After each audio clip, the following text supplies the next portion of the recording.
Hello बच्चों। तो चलिए इस प्रश्न को पढ़ते हैं। फलनों का समाकलन कीजिए। 10x बटा 3 प्लस 2 टेन स्क्वायर एक्स।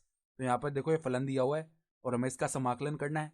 तो प्रश्न में आगे बढ़ने से पहले इस प्रश्न से संबंधित जो मुख्य अवधारणा है उसकी हम चर्चा कर लेते हैं। तो देखो मुख्य अवधारणा, हम देखो समाकलन का ये सूत्र जानते हैं कि 1/x का जो समाकलन है एक्स के सापेक्ष वो क्या होता है, लॉग आधार ई मापांक एक्स प्लस में समाकलन का चर सी।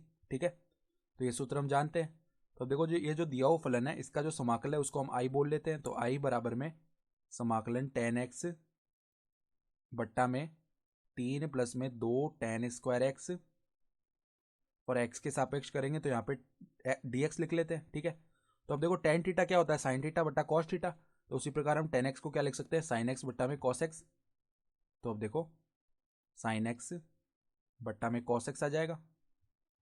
फिर बट्टा में जो 3 प्लस 2 टेन स्क्वायर एक्स लिखा हुआ है इसको भी हम इसी प्रकार लिख लेते हैं। तो 3 प्लस में 2 साइन स्क्वायर एक्स बट्टा में कॉस स्क्वायर एक्स, ये बन गया। और इस पूरे का समाकलन dx है बार।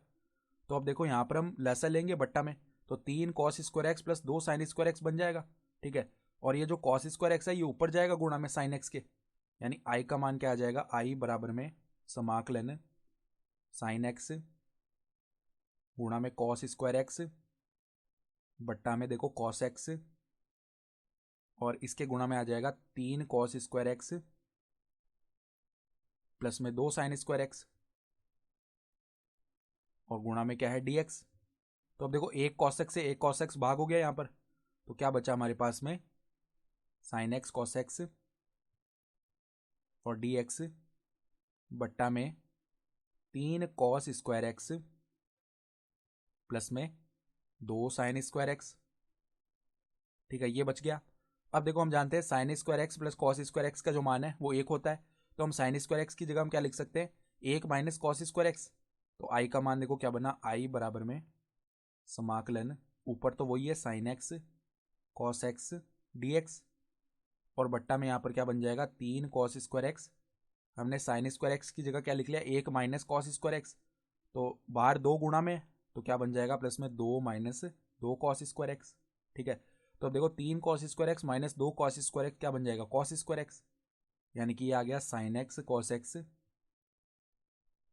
dx बट्टा में क्या आ गया, देखो यहाँ पर आ गया कॉस स्क्वायर एक्स प्लस में 2 हो जाएगा। ठीक है, तो अब देखो हम एक प्रतिस्थापन करते हैं यहाँ पर, माना कि ये जो बट्टा में लिखा हुआ है कॉस स्क्वायर एक्स प्लस में 2, इसको हम t बोल लेते हैं। तो अब देखो दोनों ओर हम अवकलन करते हैं एक्स के सापेक्ष। ठीक है, तो पहले कॉस स्क्वायर एक्स का करेंगे तो 2 कॉस एक्स, फिर श्रृंखला नियम से कॉस एक्स का फिर होगा तो माइनस का साइन एक्स, और प्लस में 2 जो है वो तो अचर है, तो अचर का अवकलन एक्स के सापेक्ष 0 हो जाएगा, और ये किसके बराबर आएगा, dt बट्टा dx। ठीक है, तो अगर हम यहाँ से sine x cos x dx का मान पता करें तो वो क्या आ जाएगा, माइनस का dt बट्टा में 2। ठीक है, तो देखो आई बराबर में क्या बनेगा, आई बराबर में समाकलन, देखो जो ऊपर लिखा हुआ है sine x cos x dx उसका मान क्या है, माइनस का dt बट्टा में 2, तो माइनस 1/2 तो अचर है तो इसको बाहर निकाल लिया, और dt बट्टा में जो कॉस स्क्वायर एक्स प्लस 2 लिखा हुआ है उसकी जगह हम क्या लिख सकते हैं, t लिख सकते हैं। ठीक है, तो इसका जो सूत्र है वो हम मुख्य उदाहरण में लिख चुके हैं। 1/x का जो समाकलन है एक्स के सापेक्ष वो क्या होता है, लॉग आधारी मापांक एक्स प्लस में सी। तो उसी प्रकार ये क्या बन जाएगा, देखो -1/2 लॉग आधारी मापांक टी प्लस में समाकलन का चर सी।